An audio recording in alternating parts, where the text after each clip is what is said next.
Ọ̀nà olúwa gbé ayé mi gbà ó, ẹ ò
Father, we just want to thank you.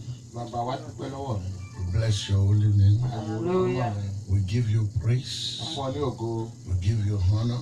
We give you adoration. We celebrate you. The mighty one of Israel, the Lion of the tribe of Judah, the mighty Kenkela, the Shekinah at war. You touch the mountain and the smoke.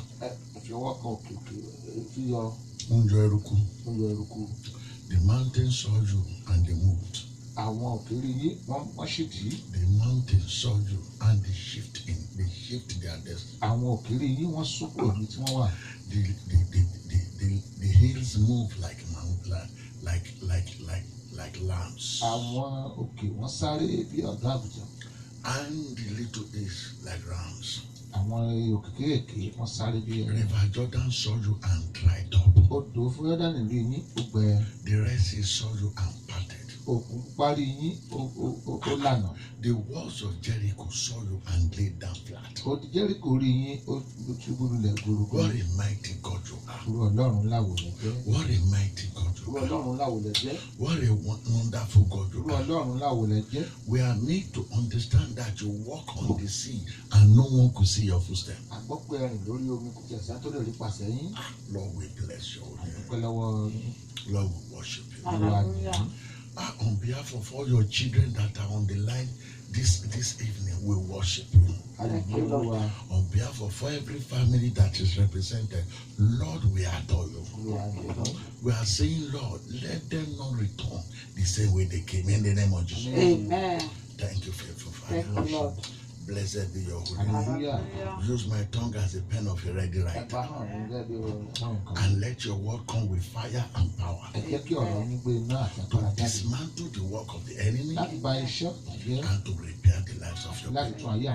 Thank you, faithful Father. Thank you, Lord. In Jesus' mighty name we pray. Amen. Amen, Jesus. I welcome every one of you to the hour of breakthroughs once again. We thank God for the preservation of our lives. Only the living can praise the Lord. The dead cannot praise the Lord. Therefore, we want to thank Him for life. Irrespective of what you are going through, I want to encourage you not to lose hope. Weeping may endure for a night, but joy comes in the morning. My dear brothers, my dear sisters, I see joy. I see joy, avalanche of joy, everlasting joy enveloping your life. Do you know the reason why we do this program 3 times in a week? It is because of you, not because we have the time available, but we have to create the time because of you. Because God wants you to read the better chapter of your life. God wants to move you from where you are to where you ought to be. He wants to catapult you from where the enemy kept you. He wants to catapult you to where you ought to be. The enemy kept Jesus Christ in the grave. By the 3rd day, he was no longer in the grave. Holy Spirit has taken him out. The enemy kept Peter in prison.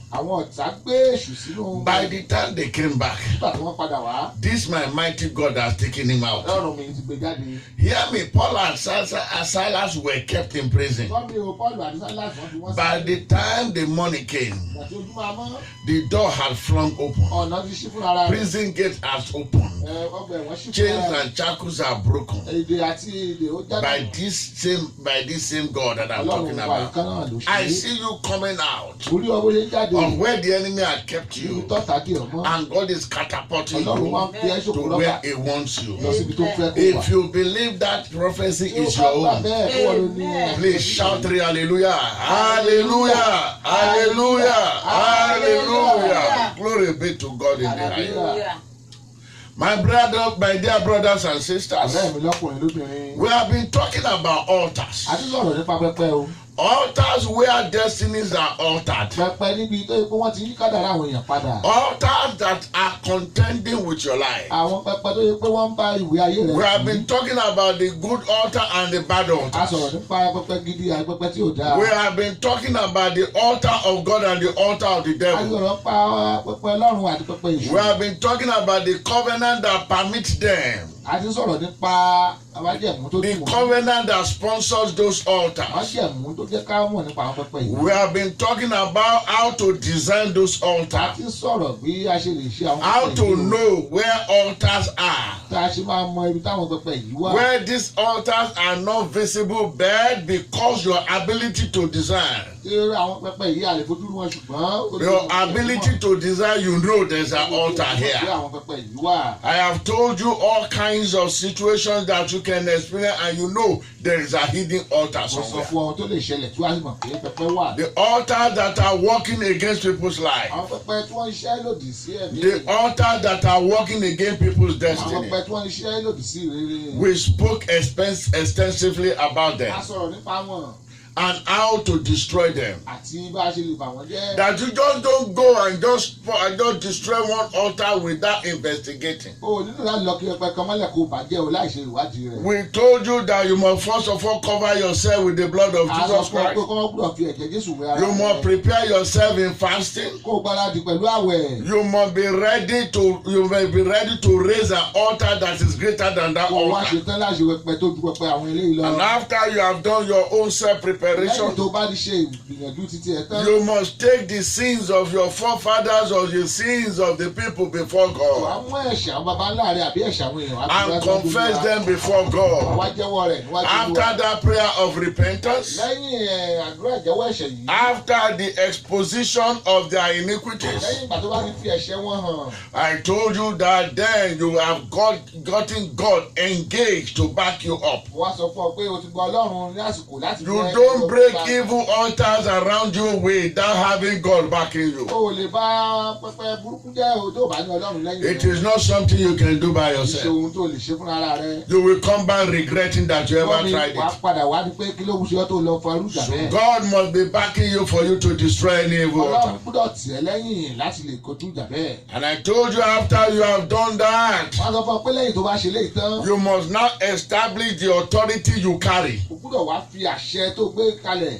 You must declare the name of Jesus Christ, the authority that is backing you Wàá up. wá pe orúkọ Jésù òun ni àṣẹ tó tì ẹ́ You lẹ́yìn. cannot just know it for yourself. You must declare it to the spirits you are about to deal O lè with. mọ̀ fúnra ara rẹ o gbọ́dọ̀ sọ fún ẹ̀mí tó fẹ́ bá You jà. must know the words of God that tells you that, hey, you can do this. O gbọ́dọ̀ mọ ọ̀rọ̀ Ọlọ́run tó sọ fún ẹ pé o lè ṣe léyìí o. Because words fight words and words swallow words. Nítorí pé ọ̀rọ̀ la fi ń bọ́rọ̀ jẹ́ ọ̀rọ̀ ló ń gbé ọ̀rọ̀ mì. So when you get there, you must be able to tell all the spirits that are Tó o there. bá débẹ̀ wá lè sọ fún àwọn ẹ̀mí náà wà bẹ́ẹ̀. I am coming to destroy your Mò territory. ń bọ̀ láti fi ìparí bá yín o. Oh, your battleground, I'm coming to destroy it. Gbogbo ilẹ̀kùn yín mò ń bọ̀ láti wá ba bẹ̀rẹ̀. Your stronghold, I'm coming to destroy it. Ilé agbára yín mò ń bọ̀ wá And the reason is because I am licensed to do Yìí ni it. pé mo ní àṣẹ látọ̀dọ̀ Ọlọ́run. And you will tell those spirits the scripture that permits you to Ó do sọ fún it. àwọn ẹ̀mí burúkú yìí pé ẹ̀mí You- Bíbélì ó sọ fún ọ bẹ́ẹ̀. Yeah, you don't destroy altars but through fear.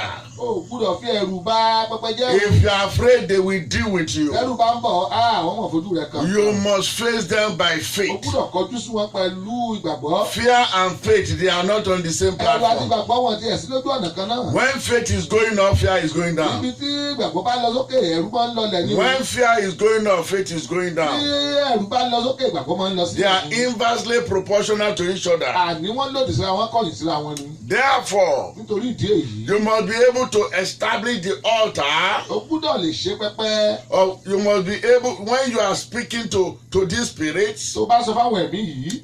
you must be able to establish the altar of O heaven gbúdọ̀ lè gbé pẹpẹ Ọlọ́run kalẹ̀ níwájú wọn. and tell them this is what the altar of heaven looks Wàá like. sọ fún wọn pé báyìí ni pẹpẹ Ọlọ́run rí. That their altar is the altar of the devil. Pé And that that the Son of God manifested to destroy the works of the devil. Therefore, you are going to destroy the work of the devil. And you must send them where they belong. You must be able to tell them like Jeremiah. According to Jeremiah chapter 1 verse number 10. That I am sent down and sent to uproot and to destroy. According to Jeremiah chapter 1 verse number 10. You must be able to tell them that God has sent me to pull this down. He has sent me to break this altar down. Mountains altar. Wall altars. Altars in the valley. Astral altars. Marine altars. Forest altars. Marketplace altars. Crossroad T junction. Crossroad altars. Cemetery altar, wall altar, congregational altar, family altar, personal altar, psychic centers. Psychic.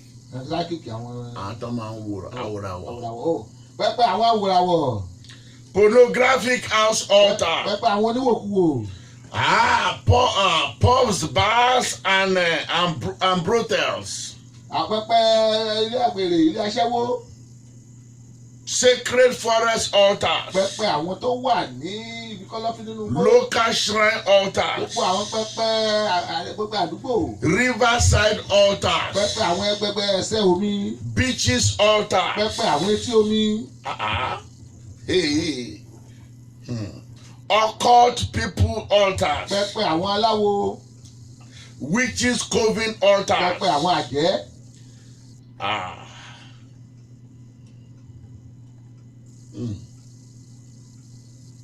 I don't know the Yoruba translation for abortion. But abortion clinic altars.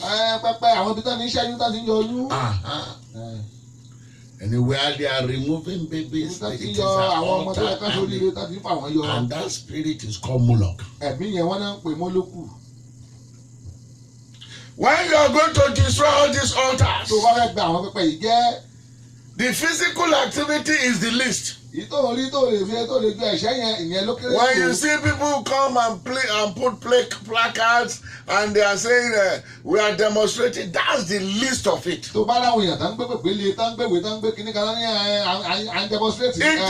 It is real spiritual battle, spiritual warfare. In the place of prayer is where you destroy them. Before you come out and begin to put your placards and say we are demonstrating. Oh, you must have walked in the secret in the place of prayer and bind those spirits that are there. You don't spoil a strong man's house without first of all binding the strong man. And when you are going to bind him, you must have stronger man backing you up. And that stronger man is Jesus. That altar that has destroyed families that have destroyed the family, and you want to rise up to destroy, you must have Jesus backing you up. If your father could destroy, he will have destroyed before you were born. If your grandfather could destroy, he will have destroyed before you were born. Those others terrorize their life and put them to waste. And now that they continue their activities in your own life, and you want to destroy them, you must rise above the spiritual level of your forefathers. And you must cut them down by the special grace of God. There are certain altars that God needs to revisit you with special anointing before àwọn you go pẹpẹ and kan wà face lórí God. pé Ọlọ́run láti wà lẹ́yìn ẹ kó tó lè ṣe é. God must have visited you and you are convinced that God has visited you. Ọlọ́run ti gbúdọ̀ yọjú sí ọ kó o sì ti gbà pé Ọlọ́run mọ̀ sọ pé kí n There's ṣe. an adage in Yoruba land that says if you are not handling the machete, Wọ́n ní òwe kan wà lẹ́ Yorùbá pé tí ọwọ́ ẹni ò bá tẹ ìkúdà. you don't go and ask who killed my Àlọ́ ò father. lè béèrè pé ta ló pa bàbá rẹ̀. They will fry you like the fry Wọ́n ò pan. dín ọmọ yẹn ní àkàrà ní o. You must have the machete in your hand. O gbúdọ̀ ti ní àdá yìí lọ́wọ́. In this case, as Christians, eléyìí. Jesus Christ is our battle axe. Jésù Kristi ní baba ológun wa. Oh, the Bible says the axe is laid on the root of the tree. Bíbélì wípé a ti fi àdá sí gbòǹgbò igi náà. That axe that is laid on the root of the tree is your weapon of warfare. Àdá tá a gbé gbòǹgbò igi yìí òun ní ohun agbára And rẹ̀. this weapon of warfare is the word of God Ohun ìjà ẹ náà ni ọ̀rọ̀ Ọlọ́run. that came in the embodiment of Jesus Ó Christ. wá nínú ara Jésù Kristi. He is the word of God Òun lọ̀rọ̀ Ọlọ́run. that can visit the root and the foundation of your Ó lè situation. wó gbòǹgbò àti ìgbùlẹ̀ ilé rẹ̀. It is the power that breaks down evil Òun altars lágbára tó ń gbé pẹpẹ ìṣùṣùbù. for the altars of God to be established. Òun ló máa jẹ́ kí pẹpẹ Ọlọ́run kó lè ká lè gbé dúró re. Can you please, mommy, can you please read Jeremiah chapter 1 verse 10 for Ẹ me? jẹ́ bá ka ìwé Jeremáyà orí kìíní ẹsẹ̀ 10. Wò ó, ní òní yìí ni mo fi ọ́ ṣe olórí àwọn orílẹ̀-èdè Today I have made you the head of nations. àti olórí ìjọba wọn ni. I have made you. I have made you. I have made you the. I have placed you over the nations and over the kingdoms. Láti fà tu, To root out, àti láti fà lulẹ̀, to pull down, láti parun, to destroy, àti láti wó lulẹ̀, and to throw down, láti kọ́, to build, àti láti gbìn. and to plant. What you are pulling down are things that are not good, Ohun tó ń gbà ṣubú kì í ohun tó dára. that have their foundation in the devil. Tẹ́ní gbòǹgbò wọn nínú èṣù. And the things you are building are the things that are good. Ohun tó ń bẹ̀rẹ̀ sí ní gbìn ó ní ohun tó dára. And that has its foundation on the rock of it. Tó wá ní ìpínlẹ̀ rẹ̀ nínú àpáta ayérayé. Until God tells you like he told Jeremiah like this. Ó dìgbà tí Ọlọ́run bá sọ fún bẹ́ẹ̀ sọ fún Jeremáyà o. You dare not go and do Má it. gbìyànjú àti dẹ́rú ẹ̀ wò. You dare not go and do Àní it. o má tiẹ̀ gbìyànjú àti dẹ́rù wò rárá. Even God, after he told Jeremiah, Lẹ́yìn tí Ọlọ́run sọ fún Jeremáyà gan-an. he tested Jeremiah to know if Jeremiah really heard what he's saying and saw what he was. Ó wá dán Jeremáyà wò láti béèrè lọ́wọ́ rẹ̀ bóyá ó mọ ohun tó ń ṣe o. If you don't hear clearly and you don't see clearly, you don't go and Tó come. o bá gbọ́ tó o sì rí dáadáa dákun mọ́ lọ o. You must be sure.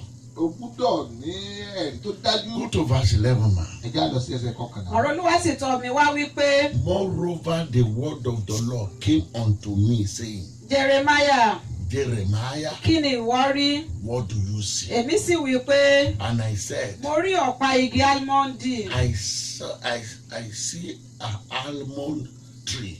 Olúwa sì wí fún mi pé, And the Lord said unto me, ìwọ ríran rere. you have seen well. Nítorí tí èmi ò kíyèsí ọ̀rọ̀ mi láti mú un ṣẹ. Now I want to perform my work. Please hold it right there. That's a revelatory until you see what God is saying clearly. Ó dìgbà tó o bá rí ohun tọ́lọ́run sọ kedere. Before you can take the land or you can break down their altars. Ìgbà yìí ló tó lè sọ pé ó fẹ́ bá èṣù fàjọgbọ́n o. Hear me, there were 10 spies that were sent to go and 12 spies that were sent to go and observe the land of promise. Gbọ́ mi dáadáa, àwọn àmì méjìlá ni wọ́n rán pé wọ́n lọ yẹ ilẹ̀ náà wò. But only 2 came back with good report and saw what God expected them. Méjì péré ló mú ìròyìn ayọ̀ wá tó sì sọ lẹ́yìn orí ohun The tọ́lọ́run fẹ́. remaining 10, they saw something totally negative. Àwọn mẹ́wàá tó kù ohun tó lòdì náà rí o. Those 10, they perished in the wilderness. Àwọn mẹ́wàá yẹn wọn àti ẹ̀ kọjá inú aginjù ni wọ́n kú àlejò.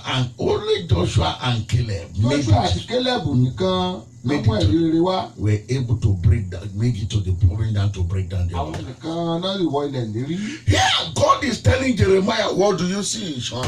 Níbi Ọlọ́run sọ fún Jeremiah pé kí ló rí ọmọ mi. Until you see what God is seeing, àfi tó bá rí nǹkan tọ́lọ́run rí. you cannot walk closely with God. O lè bọ́lọ́run rin o. You may entertain fear on the way. O lè máa bẹ̀rù lójú ọ̀nà. When Peter saw what Jesus Christ saw, nígbà tí Pétérù rí ohun tọ́lọ́run rí he Jésù rí. was able to walk on water. Òun náà máa rìn lórí omi. But immediately his sight deviated from Christ. Nígbà tó gbójú rẹ̀ kúrò lára Jésù. And he began to see the storm and what the devil Ló wá rí is ìjì tó rí ohun tí èṣù fẹ́ ṣe fún. saying. He began to go down. Ó bẹ̀rẹ̀ sí ní rí. That is the difference between the sinking Peter and the walking Peter. Ìdí rèé tí ìyàtọ̀ fi wà láàrin Pétérù tó rìn lórí omi. Hear me, my dear brother and my dear sister. Arábìnrin ọkùnrin lóbìnrin. God asked Jeremiah, what do you see? Ọlọ́run béèrè lọ́wọ́ Jeremiah ó ní kí ló rí. The same God told Abraham, this land I want to give you as far as you can see. Ọlọ́run yìí náà ló sọ fún Abraham ó ní ilẹ̀ fún ẹ̀fìn ọ̀ bó bá ṣe rí. That is what I'm going to give Mo to tún máa you. fún ọ nù. In this country where you are, Lórílẹ̀-èdè tó wà yìí. if you can't see greatness, Tó o bá rí ohun tó tóbi. God can never give you greatness. Ọlọ́run ò lè fún ọ ní ohun tó tóbi o. If you don't see that your things can be better than this for you, Tó o bá rí pé nǹkan máa dáa fún ọ jù báyìí lọ. it will remain in the same place. Ibi tó wà yìí náà ló wà o. Because even when God opened the door, say this is your breakthrough, Torí lọ́nà bá sílẹ̀ kó bá ní you will not go through. o tiẹ̀ ní lọ. Because your breakthrough God will bring, Torí pé àlùyọ rẹ tọ́lọ̀ fẹ́ mú wá. but your go through is your own part of the deal. Àlùyọ fúnra rẹ ni wọ́n tí wọ́n yóò gbà lọ tí wọ́n yóò ṣe. Breakthrough is of God. Àlùyọ nípa Ọlọ́run ni. Walk through is your own Rírìn activity. wọnú àlùyọ fúnra rẹ ni o. Breakthrough, open door is of God. Ìṣílẹ̀kùn látọ̀dọ̀ Ọlọ́run ni. Going through the door is of your Wíwọnú ilẹ̀kùn own náà activity. iṣẹ́ tiẹ̀ ni láti ṣe. So for you to arrive at the destination, Fún wọn láti débi tó ń lọ. the chapter that God wants you to read, Ẹsẹ̀ tọ́lọ̀ ń fẹ́ kó o dé. that place, that great glorious place where God wants to take Orí you, ibi tó dára tọ́lọ̀ ń fẹ́ kó o dé. it is a partnership work with God. Iṣẹ́ ìwé tọ́lọ́run jọ máa ṣe You ni o. must do your own part. Ó ṣe tiẹ̀. God will do his own Ọlọ́run yóò part. ṣe tiẹ̀. If you don't step into your river Jordan, Tó o bá fẹsẹ̀ wọnú River Jordan if rẹ̀. you are afraid of your river Lẹ́nu Jordan, bá ń bọ̀ àti kẹsẹ̀ bọ́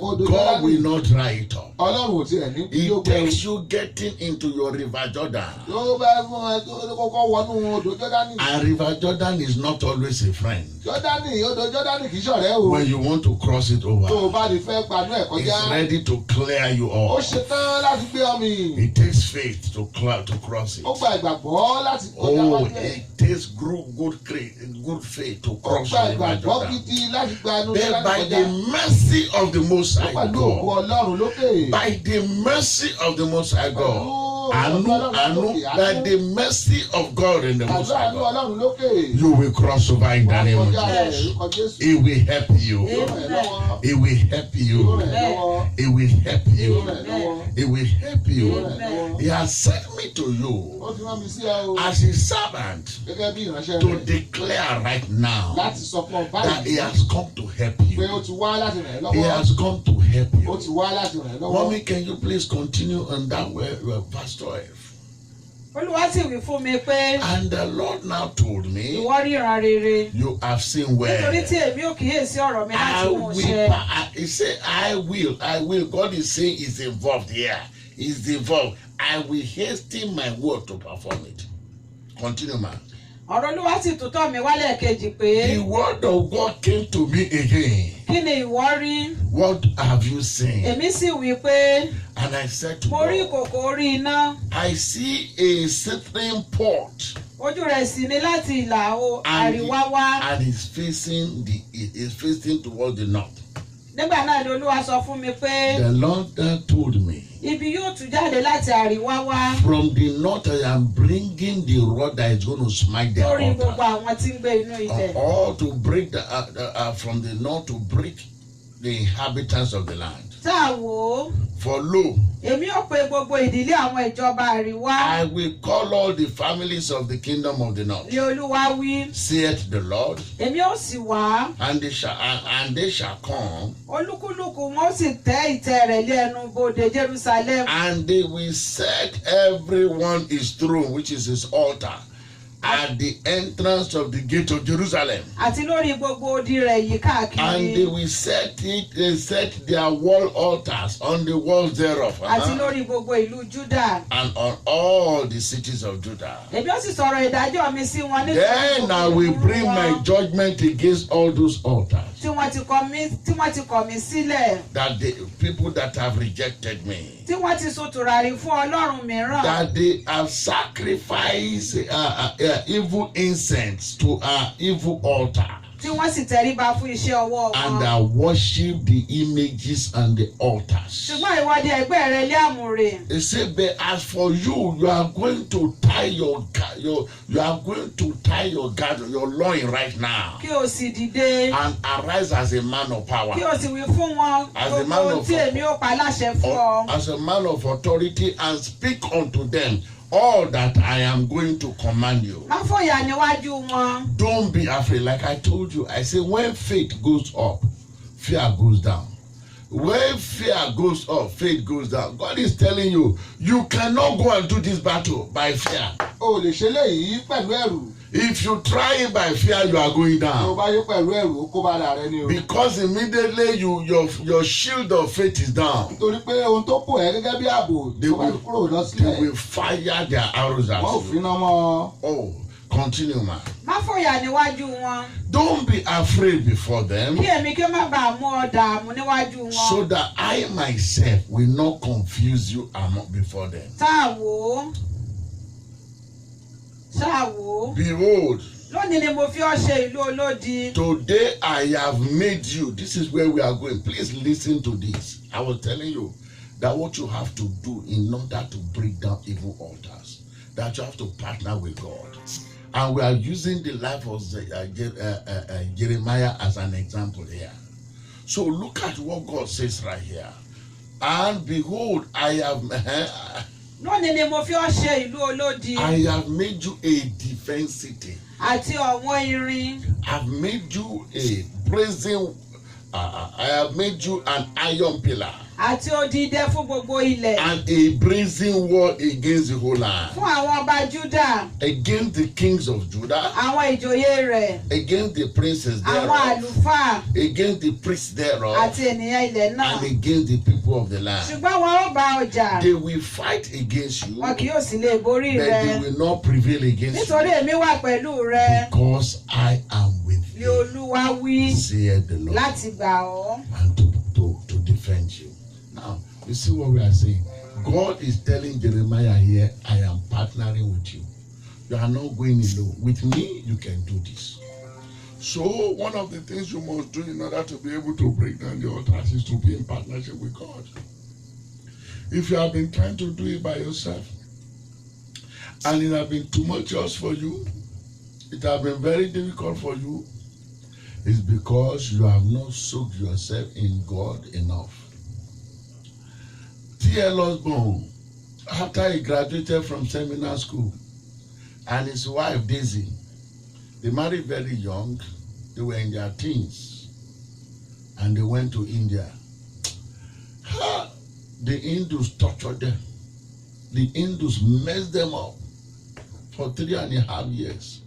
They came back to America frustrated until there was a man that was conducting a revival, and they saw the practicality of the move of the Holy Spirit, that the Jesus of the Bible manifested. When he saw how God was using William Branham, how the glory manifests when this man is ministering, how people with no hands are growing out, how the Bakalibra, the Kelemo Sebaya, the miracles we saw in the time of Jesus Christ, how Jesus was displaying himself. This man saw that the secret was going into the closet and finding Christ first. T.L. Osborne went and locked himself in a room. He was in that room praying. He was not coming out, no food. And Jesus appeared to him. And Jesus touched his hand with his wounds and the blood.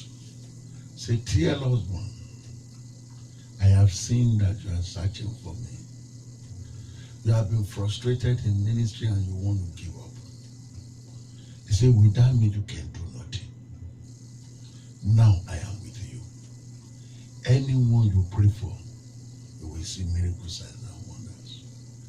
And I will go with you everywhere. Anywhere you lay your hand, give me your hand. And Jesus laid his hands upon his hand. He fell down the first time. Jesus picked him up and laid his hand on him again. He said, now you are ready. Until you are ready, you better don't go and try to confront altars. When you know you are readily ready, then you can go. Because you are not going by yourself. You are going in the power of the Most High God. I want to pray with you right now. Dear God Almighty, here are your children. The battles they are facing is too strong for them. They need you. We need you. They need you. We need you. We are praying, oh Lord, corporate prayer right now. That you empower these ones to be able to resist every touch of the enemy. That they'll be able to stand in the day of battle. That you empower them to break down evil altars. That you back them up, that there will be no counterattack of the enemy. There will be no repercussion from the enemy. There will be no backlash from the enemy. Empower your people, oh Lord. Empower your people, oh Lord. Charge them with your fire. As you turn the cowardice Peter to a strong, brave, and lion-like Peter. Oh Lord, turn this ones around. Charge them with fire. Charge them with fire. You are the one that turned Saul to Paul. Let the Paul in them let the Paul in them manifest. Do the miraculous in their life. Oh Lord, show yourself.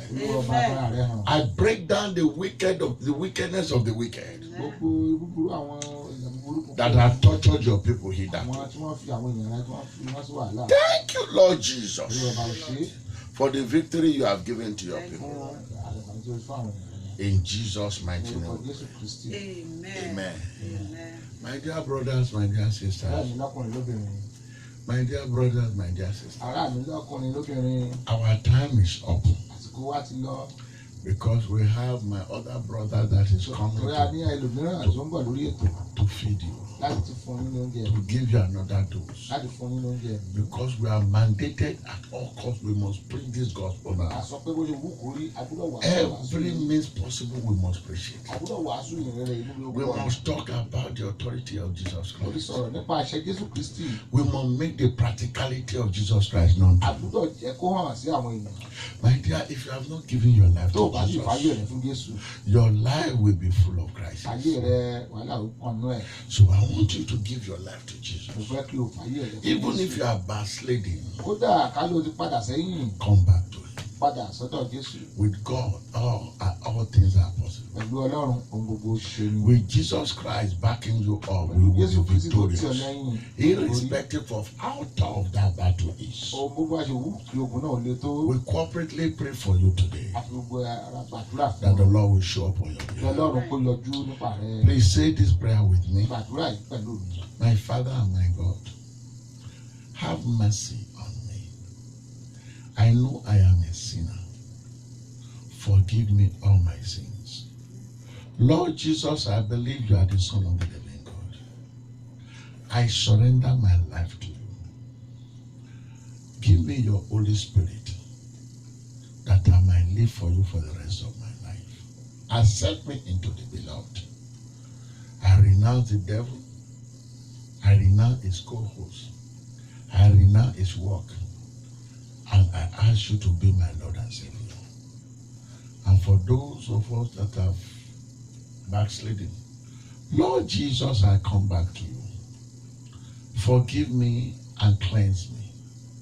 Recharge my spiritual battery. Consecrate me, O Lord. Let me find that passionate love that I had when I met you at the cross. Let that first love, let it be rejuvenated again. Thank you, faithful Father. In Jesus' mighty name we pray. If you have prayed that prayer, we believe that you have given your life to Jesus. Look for a Bible teaching, Bible believing, Bible eating, Bible digesting, Bible living church. And begin to grow there. But if you're in the Baltimore area and you don't have a church home, we welcome you to partner to come and join us at Christ Throne Ministries, where you can grow. Our website is www.christthrone.org. Christthrone.org. Please don't forget, our Lady Fire Fall starts on Friday. The Lady Fire Fall for the month of June starts this Friday. Friday, June the 14th. The Friday is usually at night vigil. It starts from 10 p.m. to 2 a.m. And on Saturday, in the evening from 7 p.m. to 10 p.m. And on Sunday, we have our general service in the morning, which is from 10 a.m. to 12 noon. And we come back in the evening for the grand finale of the Lady Fire Fall. And that is from 7 p.m. to 10 p.m. Don't miss it. Our address is 2505 Lower Baltimore Drive in Windsor, Maryland. So if you're in the Wisdom area, please come and enjoy the presence of God. Come and pray. If you can pray, there is a God in heaven that answers prayer. And I know your mountain is too small for God to bring down. Your problems are too small for God to solve. God bless you. I love you. May Jesus love you most. Go and happen big. Go and happen big and fulfill destiny. In Jesus' mighty name. Amen. Fire me